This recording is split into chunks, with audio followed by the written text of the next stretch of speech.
Thank you all. And if you were here this morning, you heard a statement that I thought sort of encapsulated what I think we're going to talk about. It's capturing relationships. They were talking about the recording and how important it was to capture those relationships between the musicians. And that is sort of what grounds us. And I think when we talk about those relationships through cultural diplomacy, connecting people to people through exchanges, artists, publics, this work is important, obviously as important now as it was when that great recording was made. So I'm really happy to be able to join you today and to be on this panel with these three very distinguished individuals. I'm going to start at our far end, and you see Shannon Dorsey is here. And actually, I'm going to ask you to refer to your pamphlet. It has all of their information, but she is at the U.S. Department of State Bureau of Education and Cultural Affairs. Her main, one of the largest pieces in her portfolio is the American Music Abroad. And it really is a model for the ways that statecraft can influence cultural diplomacy. And I want to thank Shannon for being here. Thank you. Next to Shannon is Ambassador Kenton Keith. He is a retired ambassador with a widely respected and distinguished career addressing issues of public diplomacy, international education, and Middle East affairs. There was a little buzz when he walked in the room, and that doesn't happen often with ambassadors, so it tells you about his reputation, and again, I'm really pleased to have you here. Welcome, Ambassador. Finally is John Edward Hasse. He is my new colleague at the Smithsonian. He's a curator of American music and also is a wonderful musician himself. Many of you know his deep roots with jazz. I met him some years ago. I walked into a room, the music instrument room at the Smithsonian, one of the museums, and he was playing the piano, and it was a lovely introduction to him, his work, and really this sort of giant spirit, that love of jazz that infects the Smithsonian, and we were lucky to have him with us. So, John, thank you. John has prepared a short overview of public diplomacy, some of the issues that we'll discuss, and I actually think it might be a good way for us to start, sort of collect ourselves, and then continue this conversation. So, you don't want to set this up for us? Thank you, Sabrina. Is this on? Thank you very much, Sabrina, and good afternoon, everybody. Even before the U.S. government started officially using jazz as a soft diplomacy tool, it was sending jazz abroad in World War I. James Reese Europe's Hellfighters Band performed in France and helped spread the new sound. And during World War II, Armed Forces Radio helped spread jazz to territories, including Japan. Now, a formal official effort really got underway in 1955 with the Voice of America, the international shortwave radio service of the U.S., when they hired a Washington DJ named Willis Conover to begin an hourly, daily program called Music USA. And the Voice of America became, back in the Cold War era, just a tremendously important tool for American soft diplomacy. 100 million people were listening to it per week, the government estimated, and he had played a lot of great music, had a lot of jazz musicians on his program, Louis Armstrong, Sarah Vaughan. When he went to Poland in 1959, he was hailed as a hero. People carried him up on their shoulders. Few Americans know him, but he was very, very important. And the numbers of people he reached were huge. This is a broadcast, a little sample broadcast. And that's the news on VOA to the Americas. I'm Kay Gallant in Washington. It's now 10:15 p.m. Eastern Standard Time. Willis Conover is next with jazz.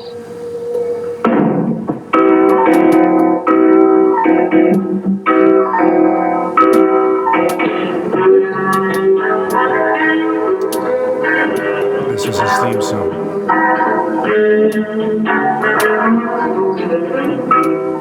Time for jazz. Willis Conover in Washington, D.C. with the Voice of America Jazz Hour. Later, that program was joined by the Voice of America's Music USA. He hosted these programs for 40 years, from 1955, and actually 41 years until his death in 1996. And of course, many of you are familiar with at least some of what the State Department has done starting in 1956. That year, they sent Dizzy Gillespie to Pakistan. There you see him charming a snake. That year, they sent Goodman to Southeast Asia. Here he is with the King of Cambodia and with traditional dancers in Thailand. That's supposed to say Thailand. That same year, Louis Armstrong made an unofficial goodwill trip to the Gold Coast, soon to be the country of Ghana. He would return there. Brubeck was sent abroad to Poland and other countries in 1958. Tremendously important trip for him. Here he is in India. And Armstrong went back to the newly independent nation of Ghana in 1960, as well as to Congo, and was brought into town on a throne, hailed as a hero by the locals. To this day, he is still very well remembered and loved across Africa. The Charlie Byrd Trio went on an extensive tour of Latin America in 1961, including Mexico, Central America, and Brazil. And here you see our speaker from this morning, Buddy Deppenschmidt, talking with some local fans in Rio. Ellington made more trips abroad for the State Department than anybody, including a multi-week tour in the Middle East, Near East, and the Far East in 1963 that was only cut short by the death of President Kennedy.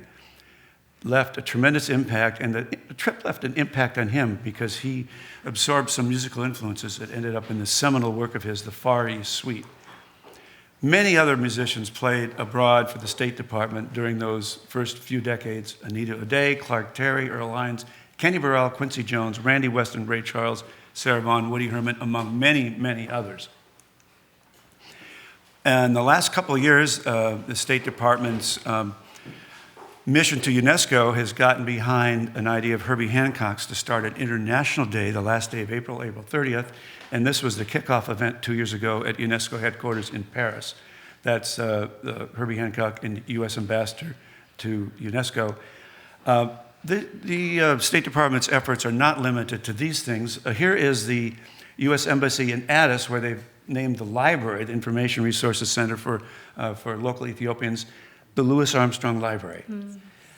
The Smithsonian and State Department have been working together on jazz for 14 years or so. Actually, more than that, more like 20 years. We worked with the bureau that Shannon works in, Educational Cultural Affairs, to help create 2 exhibitions that were traveling around the world, still are, in poster form, one on Duke Ellington and one on Louis Armstrong.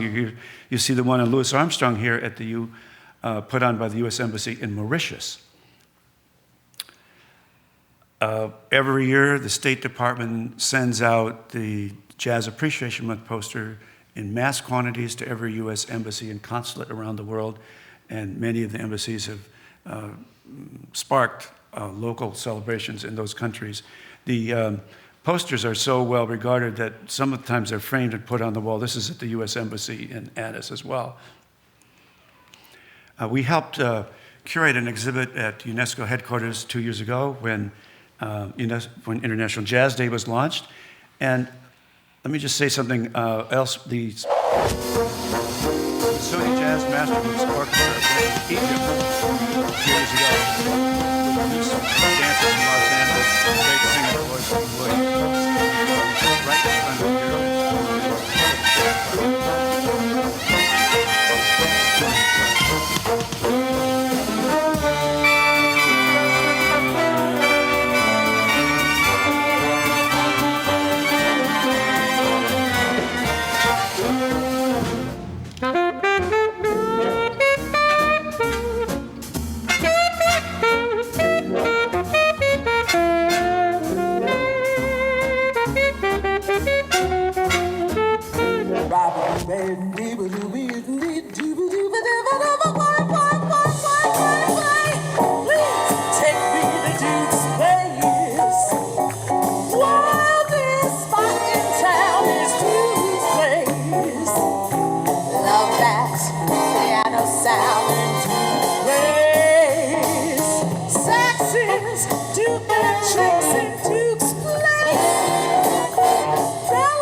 also been sent by the State Department to Addis, Nairobi, Moscow, and some other cities.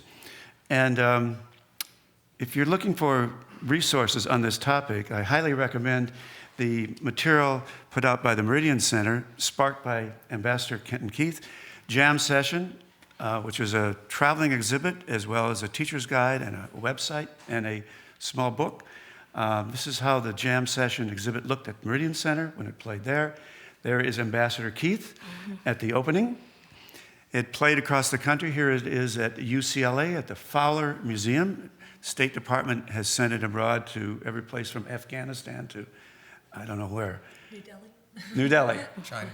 And there are several full-length books on the subject, jazz diplomacy, and the #1 book, in my opinion, Sassmo Blows Up the World.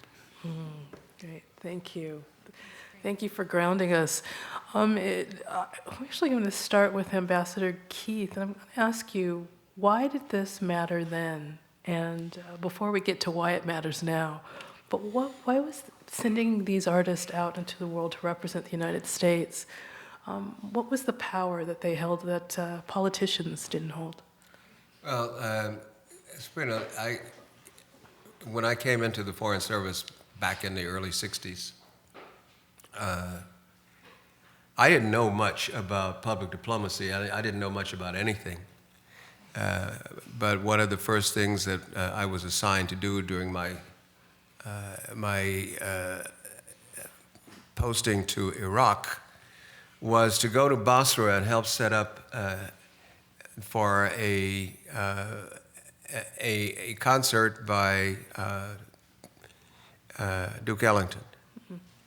And that's pretty sophisticated music for an audience that is not used to jazz or not used to American popular music. In those days, certainly not. And I was a little worried about the impact and the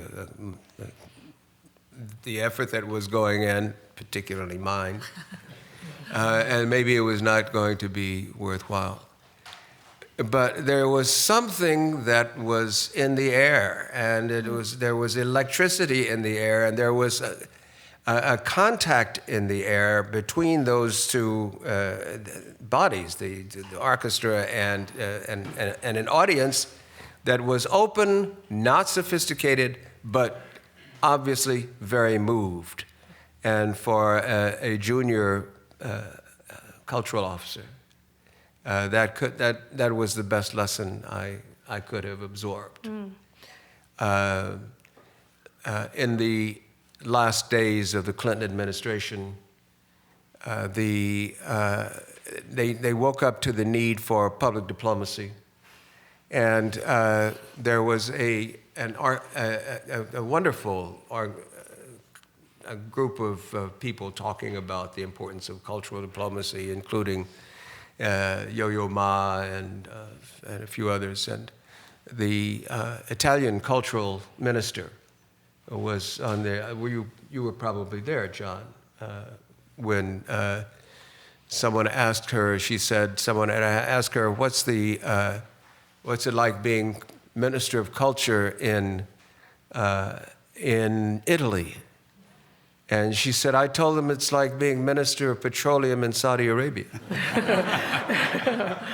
And I wanted to jump up and say it was like being Minister of Jazz in the United States, because that is it was a very important and enduring tool for the United States.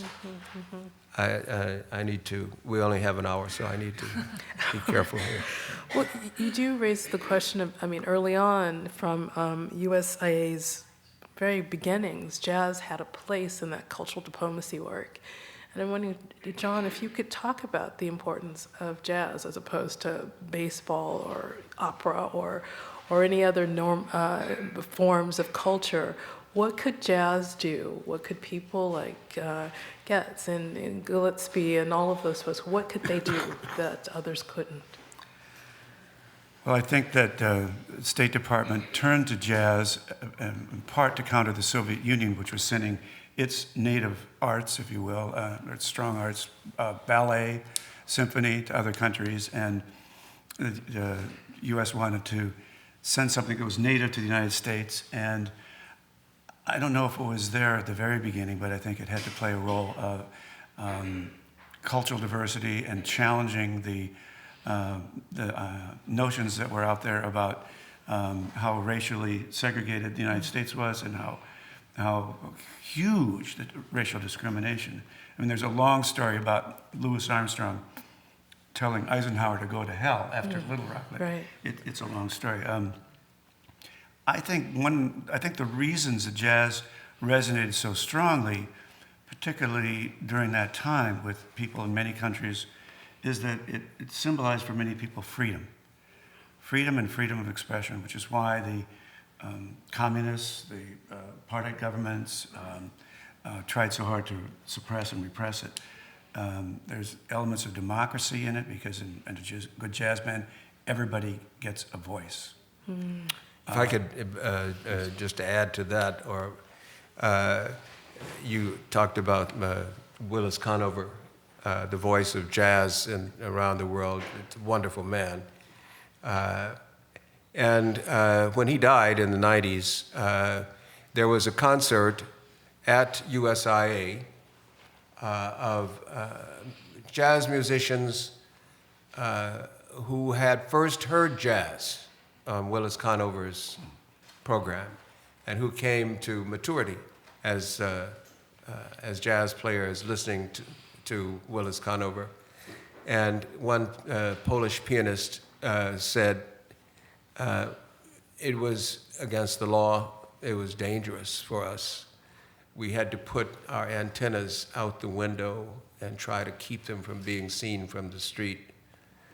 But we did it because for an hour every day, we could hear freedom. And that is as strong a statement as I've ever heard. Shannon, is that statement still being made? It's still driving the work of the State Department? I think it is very much. I think, one of the things that you were talking about with the Jazz Ambassadors program is the diversity that they brought, reflecting Americans overseas and all of our diversity. And I would say today we take that diversity to a level where we want to talk about the diversity in our arts. So not only musical genre diversity, but also film. We also have writing programs. We also sponsor museum, like community connection programs.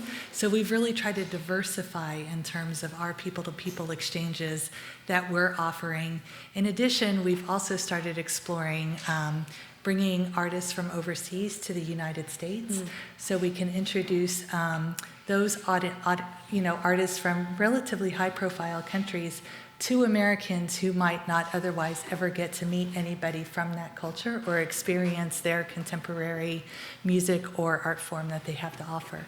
So we've tried to explore those certain kind of niches, and we've also taken lessons learned from the 50s and the 60s. And when we do send, for instance, a musical band overseas, let's just say a bluegrass band, a large part of what they do is social engagement activities. So they're offering master classes to other musicians, they're interacting with school children, they're meeting young professionals, they're also doing public performances. But that interaction is really the hallmark, I would say, of all of our cultural exchanges that we're doing right now. What will the impact be? I mean, we've talked about Voice of America and, sort of thinking about the work that's going on now. We know that there are going to be some changes to Voice of America. The board that oversees it's being dissolved. What impact might that have? Where will those sort of strong arms of cultural diplomacy be in the next 5 to 10 years? I think that's a really good question, because I would say, one of the issues with our many cultural programs that we're managing out of, our Bureau of Education and Cultural Affairs is this, influx of what people are getting, even in Uganda, which is where I last served, of popular culture in America. They're getting it via film, they're getting it via internet, they're getting it via a multitude of forms, and oftentimes what they're getting is not necessarily reflective of what we consider to be our Americanness. And I mean, I think one of the reasons that we're so proud of the bands that we send out today, even though they're not solely jazz bands or solely bluegrass, but we try to send a variety out, is that really gives audiences overseas a chance to engage with American artists in a way that they might not otherwise get an opportunity to do so.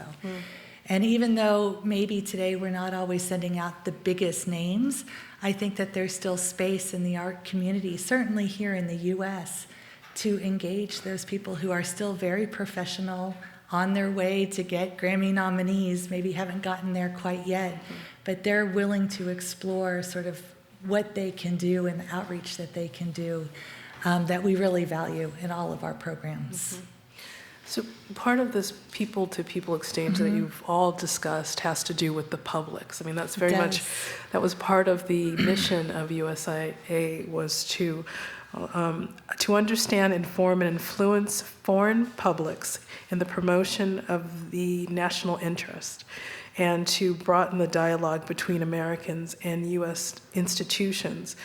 And again, early on, Representative Adam Clayton Powell Jr. suggested that jazz musicians be part of that, so that people can experience the real Americana.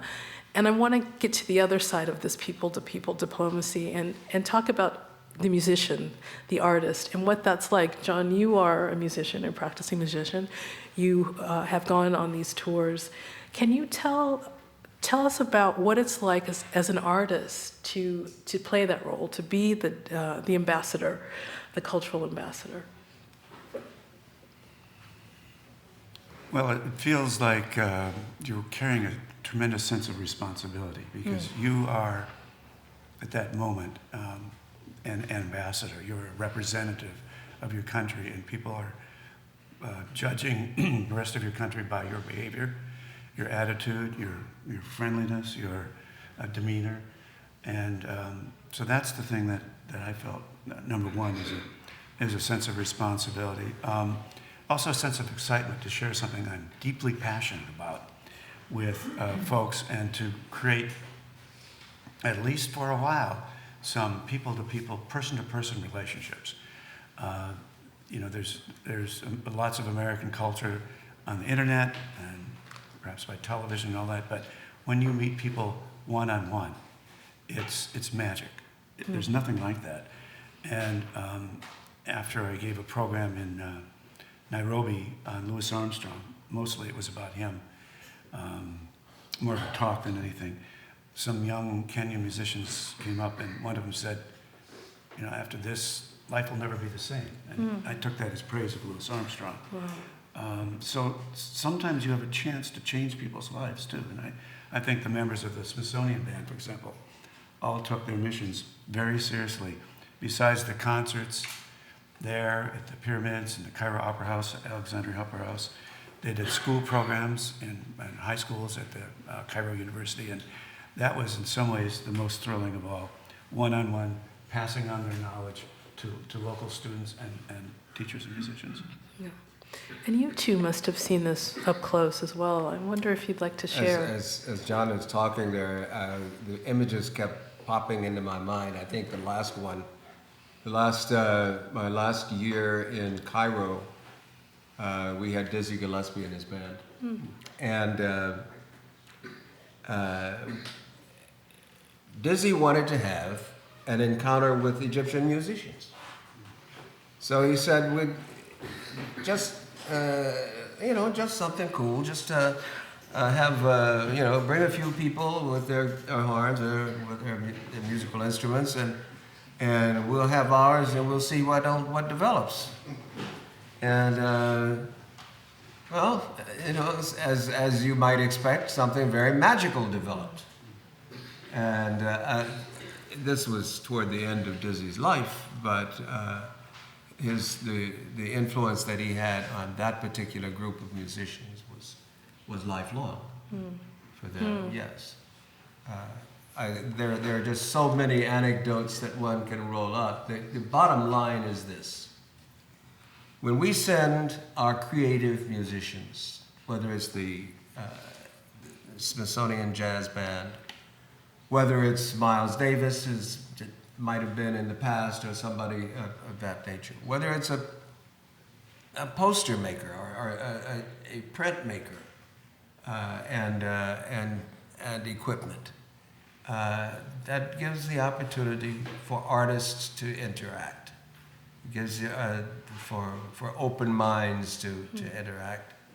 And it's to give you an idea of how important that is, just compare what we spend on it to what the Russians spend on it, or to what the French spend on it. I mean, in terms of the amount of money, the portion of government spending, or the portion of the gross national product that the French spend on this kind of programming, as opposed to what we spend, it's pretty frightening. Yeah. Do you see any change in the air? Well, it was one can only recall that it was Hillary Clinton who organized that conference I was talking about earlier. It was late, but it was sincere, and I thought it might have been very useful over the long haul. Do I see any change? I don't see any change in the need for it, in spite of the social media, in spite of the internet, in spite of all the opportunities for that kind of exchange electronically. I don't see any diminution in the need for it. In fact, I see just the opposite. I see a greater need for us to establish these relationships. And but the reality is that our colleagues at the State Department are doing heroic work with a little bit of money. Thank you. Support. Amen. Well, I would just say that, one of the pieces with our musicians specifically on today's program is when they come back from their tours abroad, they often talk about the experiences that they had collaborating with other musicians, and that really is a strong experience that they bring back with them. But in addition, when we've got our programs where we're bringing in artists from overseas, we've got one very innovative new program that's called One Beat. One Beat brings in artists, individual musicians from around the world, 26 different countries, including the US, puts them all together in a month-long residency program in Florida. They collaborate, they work together. These are people that might not otherwise have ever had a chance to meet. Then they take that collaborative experience and they tour it up the East Coast. This coming year, it'll be the West Coast. And they reach out to schools. It's very similar to what we do overseas, but they're doing it here in the United States. And we see that collaborative process and that space that they have to just use music in new ways to communicate with each other is just a really good example that they can then take back home to their own communities and continue that conversation, grow that network, and keep it going. So it's not only a bilateral issue anymore, it's more of a multilateral one. And we're really quite proud of that program. And it'll be going into its third year this year. In the past, when they've come to DC, they've played at the Millennium Stage at the Kennedy Center, very well-attended concerts. And we're excited this year that it'll be on the West Coast for the folks who are out there. That's great. That's Yeah, really great to know. it's a good program. So we're going to open up the floor in a little bit for there's lots of questions. You know what? Why don't we open up the floor now, and then we'll do some back and forth. But the gentleman in the back, yes, you. Music diplomacy, I think, is a very good thing and a very important thing, but maybe you could say for a bad reason, which is that if you just play music, you don't have to worry about speaking the foreign language of the country that you're going to. And Americans are notoriously bad at speaking and studying foreign languages. For example, with Brazil, 2 million Americans study Spanish, at college every year, 13,000 study Portuguese, which is why so many Americans think they speak Spanish in Brazil. Is there anything that the State Department could do, even symbolically, because your budget is, not much, relatively, to promote the idea that it's important for Americans to learn foreign languages? We do address that issue because it is important. We do it, though, not via our cultural programs, but via our education exchanges.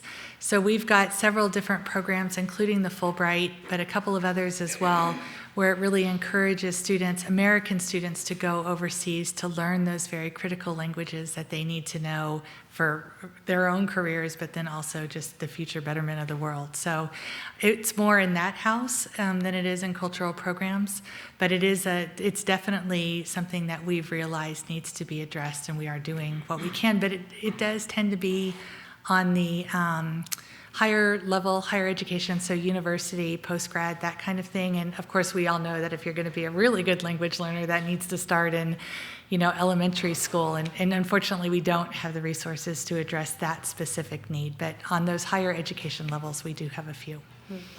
That's, by the way, not the State Department's goal. I mean, that's not the job of the State Department. And that's why Congress funds other agencies to do that, whether it's Department of Education or Department of Defense. I sense relations between Brazil and the U.S. could be better. Brazil is a very tit-for-tat society. You charge us X dollars for a visa, we're going to charge you X dollars for a visa. And I get the sense, especially with the PT party now, that they closed BASI, which was the Brazilian Language Institute here in D.C. when PT came in.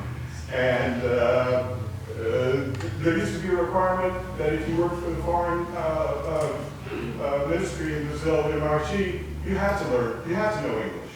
They got rid of that. That's a step backwards. They got rid of that? Yes, you don't have to speak English to be in the foreign service in Brazil. You still my heart. In my years of running into Brazilian diplomats around the world, I found that they were among the best.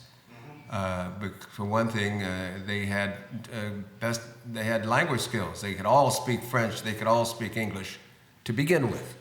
And I'm sorry to hear that they've changed that. If you're not going to learn Portuguese, why should we have to learn? That's dumb. We're going to get to some other questions here.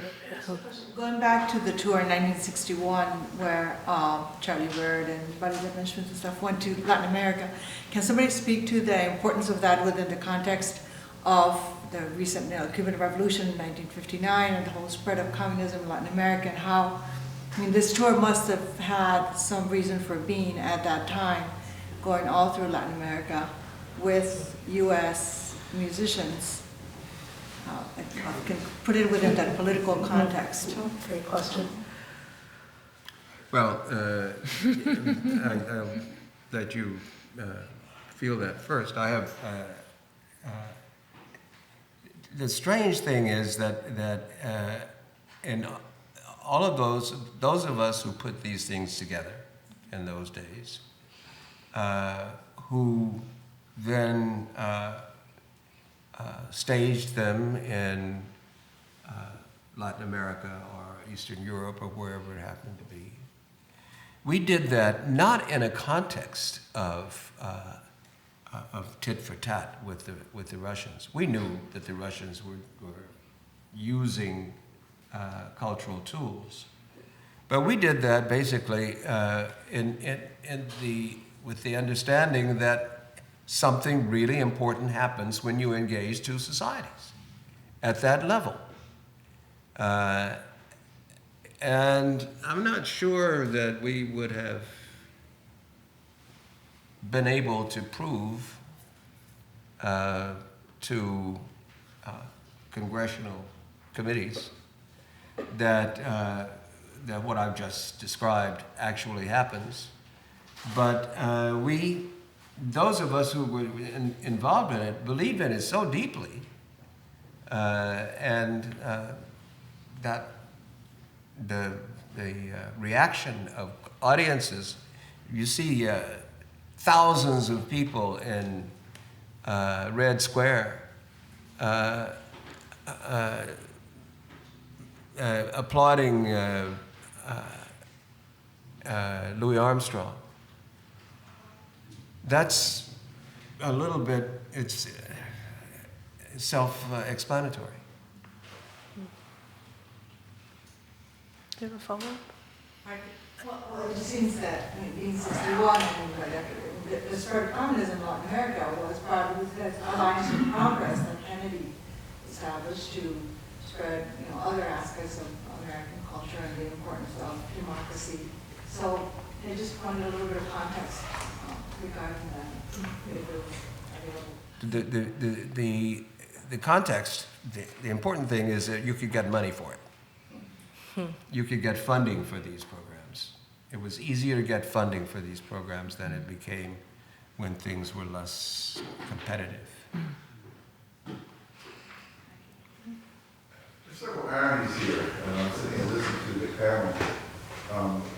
And one of them is that the music that has been so despised and rejected by Americans gets to be the tool that we use to export to other countries to show, to dispel the notion, quote, that things are all cool in America, racially speaking, which is a lie, of course. So they import something to neutralize an objective analysis of what's going on here, when in fact the reality is quite different.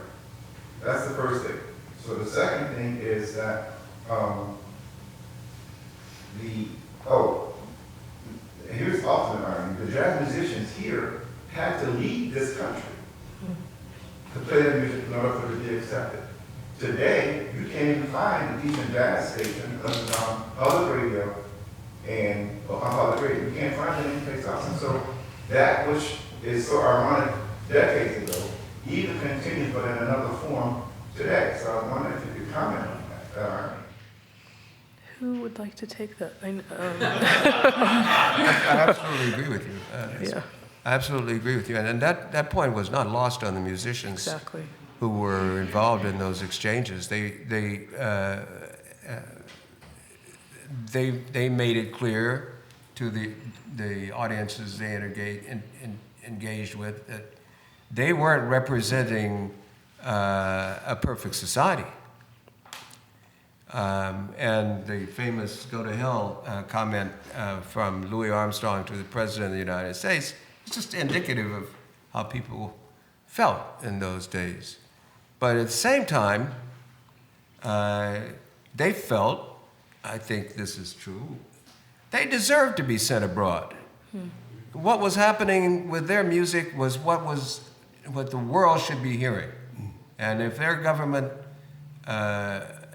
was going to spend the money to send them abroad to play in Latin America or to play in Africa, so much the better. I'm not saying they shouldn't have done. I'm just saying, isn't it ironic that the creators of the music actually has been argued the only American music should go abroad to promote that music when the Americans themselves as a whole don't appreciate that. That's why not be the ambassadors, why in addition to that, be the ambassadors to ourselves of our own. Because you couldn't get money for that. That would Not enough money for that. Right. But just let me just say one more thing to give it another, to look at it another angle. When I was in Paris as cultural attaché, my wife and I were at the end of a concert that involved an American string quartet, and we were walking behind a couple of French people who were saying, c'était magnifique, mais évidemment, c'était pas des Américains. It was a magnificent concert, but obviously they weren't really Americans. Quickly to your point, I mean, I think there's a wonderful passage in Pops, the book by Terry Teachout, who talks about this very thing, where Louis Armstrong was he was grappling with this. he wants to go abroad to represent his country. There was real pride in that. So when he made that comment in Eisenhower, yeah, that one, right, that he was very conscious of all of these issues, but to your point, Ambassador, he felt like he had the right to speak his truth, through Africa, through Europe, through jazz. And so he was, and like so many other musicians I know, was very conscious of that irony, and felt like part of his work was to work through that. So it's a great question. My question has to do with modern musical exchange. John pointed out that musicians are often cultural ambassadors, and Shannon pointed out that what people see nowadays in the world is not necessarily reflective of U.S. culture, and especially with the way that technology works nowadays, anybody can put up music online, and it goes much faster around the world. And there's nobody necessarily monitoring that. So I wanted to know, with a lot of the music that now expresses political ideas or personal ideas of the artist, do you think that modern artists are harming the international image of the U.S. and sort of doing the opposite of what jazz was able to do for the U.S. in the 60s? Interesting question. Shannon.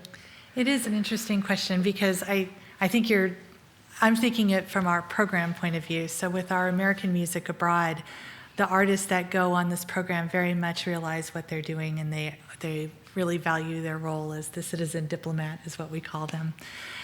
They represent a variety of American music, but it tends to be bluegrass, it tends to be jazz, it tends to be Americana bands. But we also do send hip-hop artists out as well, and that's one particular genre that sometimes people are critical of in terms of what we're representing overseas.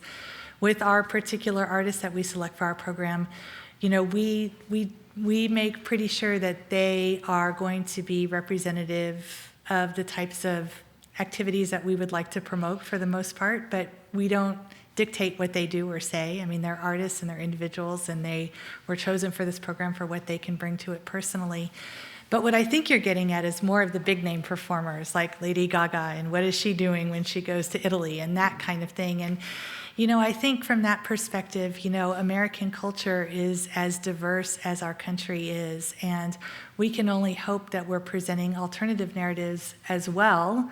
Perhaps they're not as widely picked up as all, but we just want to be able to give people something else to point at, that too is American, and that points to a deeper sensibility or whatever it may be. I know that that's not exactly the answer you're looking for, but I think, we're getting ready to, we always think about how we do our arts here in the U.S. versus how they're done overseas, and we don't have a Ministry of Culture. We don't have a minister of somebody who's sort of dictating that thing, and I think probably that's for the best. I mean, we don't want to be in the position where we're having to censor our artists, and we can, we just hope that they're doing their thing, but look, we've got somebody else that's equally as great that's doing her thing. I know that in the early 2000s, certainly, especially with the election of President Bush, there were a lot of alternative rock musicians, like there were bands like Green Day or System of a Down that made a lot of songs that would either openly or more subtly in the lyrics criticize not just the president, but the country. And so would that obviously the State Department they can only control the ones that they're sending out, and they can't control people who are releasing music on their own, but isn't that kind of harming what the State Department is trying to do with sending out right. positive? I think that's a hard question as well, because at the same time, we want people to be able, one of the things we pride ourselves on as being Americans is being able to criticize our government without any repercussions. They can't do that in a number of countries around the world, and we can here, and it's something that I think is a founding sort of, something that we really pride ourselves on as being American. So from that point of perspective, we would, it's something that we could actually point to and say, hey, look, it's okay that this band can be critical of the president and still not be threatened with being tossed into jail for being able to speak that or sing it or perform it out loud. So I think it's just all part of the same. It's getting a little bit nuanced, and it probably gets lost on millions of people around the world, but it's how we like to view things, or how we frequently do. You just raised an issue that I hope we can all go back to. Would we be better off if we had a Ministry of Culture? Well, Quincy Jones was floating that idea a couple of years ago, Right. but boy, is that a loaded proposition? I mean, there's a whole issue of censorship, and Right.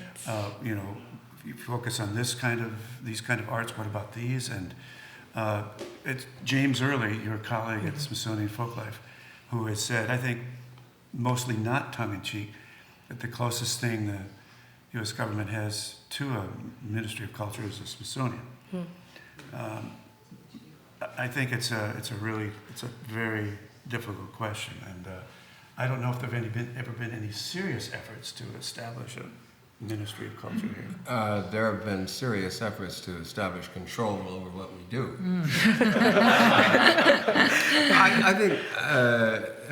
I think it sort of depends on what you have in mind for the task of a minister or a Ministry of Culture. I think if you focused your Ministry of Culture's efforts on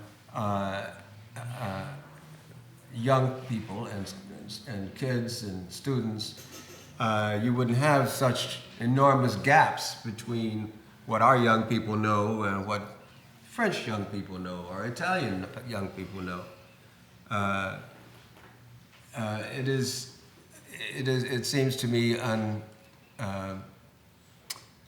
unfortunate that the average 15-year-old Frenchman can tell you the name of Humphrey Bogart's nightclub in Casablanca. And the average 15-year-old American kid would have no idea what you're talking about for Humphrey Bogart or Casablanca or movies, for that matter. So I think there could be a role for a Ministry of Culture, but I think that the dangers of that we know and recognize of potential for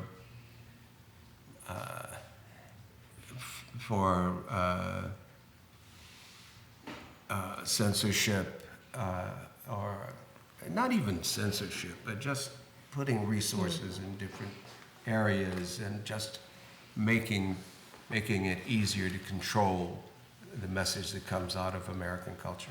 I think that would be dangerous. And congressional whim. Congressional whim is exactly right. Right. And not just whim. I mean, sometimes congressional focused effort. Mm-hmm. We have time for 2 more questions, so we'll take you on the front. I'm sort of trying to follow up on her question. I guess my question is, over the history of this arts diplomacy, when the State Department is getting ready to send out people, do they what kind of preparation do they give them? And are they implicitly or explicitly told, behave yourself, be careful what you say? I mean, I think this is totally different realm. I'm thinking about the 1968 Olympics in Mexico City, where the 2 black athletes raised the Black Power fist. And it was not a State Department activity, but they were, they suffered tremendously for that public expression of their views. Did the State Department, or does it now, sort of set limits on what people can or cannot say when they're out there doing these activities? So I do just that. So our American Music Abroad program, we send 10 American bands overseas for 10 separate tours to probably 40 countries. So each tour would have 3 to 5 countries. We select those bands through a nationwide open competition. Bands submit their applications online. There's a panel of judges that meets only one State Department. The rest are music industry types to review just on artistic abilities and merits and that type of thing. Then they all come together. Well, they don't all come together, but the top 40 of those come together and they do live auditions in front of that same panel. Again, State Department's only one person. And they perform a couple of songs. They give a sample of their education program. And then we have a discussion. What would you do if you were in Kampala and the lights went out? How would you continue your, whatever the case may be. And so then we choose our final 10 bands and we have a couple of alternates. So that process happens in March. The first band of that selection won't go out until September. So we spend some time with them in those intervening months. And mind you, I'm only one person in my office working on this program. We have a organization that we actually grant the funds to that manages and does the day-to-day sort of administrative stuff. They've got a great deal of experience in this realm, and so they're also working with the bands on sort of finessing how they're going to present their material in different sorts of venues and for different audiences. Then they come to DC on their way out, and so we have them meet with representatives from our regional bureau to talk about any issues that might come up while they're traveling. We just had a band go to Russia. A couple of members of the band were gay, so they naturally had some concerns that they wanted to talk about. So very open discussion. And in that, we talk about their role as being a citizen diplomat, and we remind them that although they are there on a U.S. government program, they are not there to represent or to speak for the U.S. government. If they're not there in that role. They're there to perform, they're there to collaborate, they're there to have a great experience, they're there to talk to whoever they want to talk to.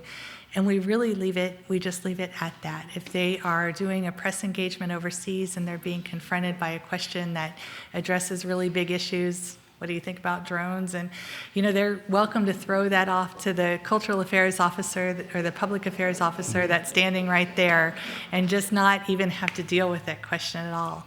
And when our artists come back, we talk to them about that experience. And I really don't, I would feel remiss if one came back and said, well, we really felt like we were muzzled overseas from being able to talk about what we wanted to talk about. We also have had issues in the past where bands haven't wanted to go to country X or country Y. We take that into account as well when we're designing our tours.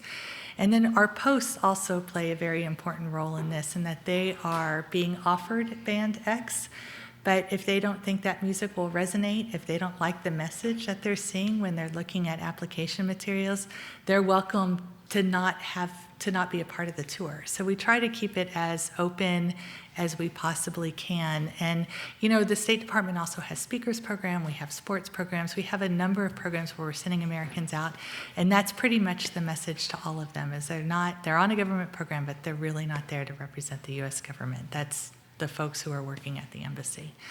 As to what happened in the past, I can't speak to that, but today. Well, I think that essentially, in the past, we had big names that would go out. And I'm not sure who was going to sit down with Dizzy Gillespie and say, now you have to behave yourself. It wouldn't be me. And it didn't, and it wasn't necessary. On a couple of occasions I've observed, and I think this is probably the case, the fact that you're out there representing your country with all of its warts has an impact. And I've seen self-discipline within a group that came out. And in one instance, we had blood, sweat, and tears in Yugoslavia. That's how long ago that was, in Yugoslavia. And one member of the band, I won't mention his name, but he was the singer, who was, he was loud, and he was, and he wanted to make a political message and to be remembered by his behavior on that trip. And the rest of the guys in the band pulled him in without our having to to say a word, and that was cool. Herbie Mann came to Turkey, and he was working with a group of rock musicians. So the idea was the fusion between jazz with Herbie Mann and rock with this group. Well, all they wanted to do was get high, and Herbie was having none of that, because that could have been the end of his relationship with the State Department, and he didn't want that. And he was the boss, and he made things clear. I think the self-discipline over the years was very important. Olympics, a different story. Yeah. You didn't get chosen to go to run the 400 meters on the basis of your political views, and you didn't get separated from that activity because of your political views, as we dramatically saw. I'm really mindful of our time, and I know that you had a question, and there are many more, so I'm going to end it here. I'm going to thank you all for spending the afternoon with us. Thank the organizers and the sponsors. I want to quickly, John had one little thing he wanted to say to take us out, and I'm going to turn the floor over to him. I believe that more than any other music, jazz has been such a powerful symbol for the United States, because it represents some very important core values of this country. Besides freedom, democracy, there's individuality, creative collaboration, innovation, risk-taking, and very importantly, cultural diversity. It's very powerful. It's a perfect way to close our session.